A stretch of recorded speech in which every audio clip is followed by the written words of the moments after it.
আজ আমি আপনাদের দুটো রেসিপি একসাথে দেখাবো, আপনারা পুরো ভিডিওটি দেখবেন। নমস্কার বন্ধুরা, সীমা কিচেন আপনাদের সকলকে স্বাগত জানাই। আশা করি সকলেই খুব ভালো আছেন।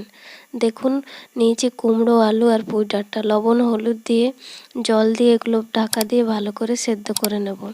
ভিডিওতে অবশ্যই একটা লাইক করবেন, চ্যানেলে নতুন হয়ে থাকলে প্লিজ চ্যানেলটি সাবস্ক্রাইব করে দেবেন। দেখুন, কুমড়ো, আলু আর ডাঁটা ভালো করে সেদ্ধ হয়ে গেছে। এখন এটা নামিয়ে একটা বাটিতে ঢেলে নেব। এরপর কড়াইটা ভালো করে গরম করে নিয়েছি। এরপর দিয়ে দিলাম সর্ষের তেল। এরপরে দেবো কালো জিরে, টমেটো আর তেজপাতা। তারপর দেবো আদা রসুন শুকনো লঙ্কা বাটা, জিরে ধনে বাটা আর লবণ হলুদ। তারপর একসাথে ভালো করে মিশিয়ে নিতে হবে। মশলা টমেটো এইভাবে করে মিশিয়ে নিতে হবে। মিশিয়ে নেওয়ার পর হালকা একটু জল দিয়ে দেব। তারপর মশলা আবার ভালো করে মিক্স করতে হবে। দেখুন, জলটা শুকনো হয়ে গেছে। এখন দিয়ে দেবো সেদ্ধ করা কুমড়ো। দেওয়ার পর আবার ভালো করে মিশিয়ে নেব। বন্ধুরা, এই রান্নাটা খুবই সহজ আর খেতেও সত্যি দারুণ লাগে। এইভাবে অবশ্যই একবার বানাবেন। ভিডিওটি একটু লম্বা হলেও পুরো ভিডিওটি দেখবেন। দেখুন, এরপর নিয়েছি মাছের মাথা। এগুলো আগে থেকে মুচমুচে করে ভেজে নিয়েছিলাম। এখন একটা নোড়া দিয়ে গুঁড়ো করে নিলাম। গুঁড়ো করা মাছটা এরপর দিয়ে দিলাম। তারপর কুমড়ার সাথে ভালো করে মিক্স করে নেব। এই রান্নাটা খুবই সহজ আর কুমড়ার মধ্যে বেশি জল থাকলে ভালো লাগবে না, হালকা গায়ে গায়ে থাকবে। এই অবস্থায় নামিয়ে নিতে হবে। মাছের মাথা দিয়ে কুমড়োর ঘন্ট হয়ে গেছে, এখন নামিয়ে নেব। এরপরে বানাবো রুই মাছের ঝোল। মাছ ভেজেছিলাম, ওই কড়াই একটু তেল ছিল, আবার একটু সর্ষের তেল দিয়ে দিলাম। এখন দেবো পেঁয়াজ কুচি আর দেবো একটা তেজপাতা।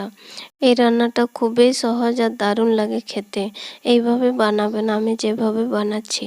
দেখুন, এরপরে পেঁয়াজগুলো হালকা লাল লাল হয়ে গেছে। এখন দেব টমেটো আর দেব জিরে ধনে বাটা, শুকনো লঙ্কা আর আদা রসুন বাটা, লবণ আর হলুদ। একসাথে সব কিছু দিয়ে দিলাম, সামান্য জল দিলাম। তারপর এই মশলাগুলো একসাথে ভালো করে কষে নিতে হবে। বন্ধুরা, আপনাদের কাছে আমার একটা রিকোয়েস্ট, ভিডিওগুলো দেখার পর প্লিজ একটা লাইক করবেন। আর আমার চ্যানেলে যদি আপনারা নতুন হয়ে থাকেন তাহলে চ্যানেলটি সাবস্ক্রাইব করে সাথে থাকবেন। এইভাবে দেখুন, মশলা ভালো করে মেশানো হয়ে গেছে। এখন হালকা হালকা তেল ভেসে উঠেছে দেখুন। এরপরে এই মশলার মধ্যে আমি দিয়ে দেবো জল। বেশ কিছুটা জল দিয়ে দিলাম দেখুন। এরপরে এই ঝোলটা ফুটে ওঠা অবধি অপেক্ষা করব। এরপরে দিয়ে দেবো আর একটু লবণ, লবণ কম হবে তাই। এরপরে আবার হালকা করে মিশিয়ে দেব। মিশিয়ে দিয়েছি দেখুন, এখন ঝোল ফুটে উঠেছে। এই অবস্থায় দিয়ে দেবো ধনেপাতা কুচি। দেওয়ার পর দিয়ে দেবো ভেজে রাখা রুই মাছ। মাছগুলো আমি আগের থেকে হালকা লবণ হলুদ দিয়ে ভালো করে ভেজে রেখেছিলাম। এখন ঝোলের মধ্যে মাছগুলো মিশিয়ে দিলাম। ঝোলের সাথে মাছ ভালো করে মেশানো হয়ে গেছে আর এই রান্নাটাও হয়ে গেছে বন্ধুরা। এখন আমি এটা নামিয়ে নেব। রুই মাছের ঝোল। আজকের ভিডিওটা একটু অন্যরকম। আমার মেয়ে খেয়ে জানাবে আপনাদের আজকের এই দুটো রেসিপি কেমন হয়েছে। মাছের মাথা দিয়ে কুমড়োর ঘন্ট আর রুই মাছের ঝোল।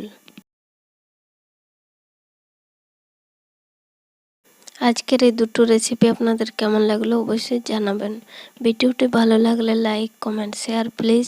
আর চ্যানেলে নতুন হয়ে থাকলে চ্যানেলটি সাবস্ক্রাইব করে রাখবেন। এই চ্যানেলে আপনারা সব ধরনের নতুন এবং সহজ রান্না দেখতে পাবেন। এরপরে চলে আসবো আবার অন্য কোনো নতুন রেসিপি নিয়ে। সকলে সুস্থ থাকবেন, ভালো থাকবেন। দারুণ খেতে হয়েছে বন্ধুরা। এইভাবে আপনারাও রান্না করে খেয়ে দেখবেন, খুব ভালো লাগছে।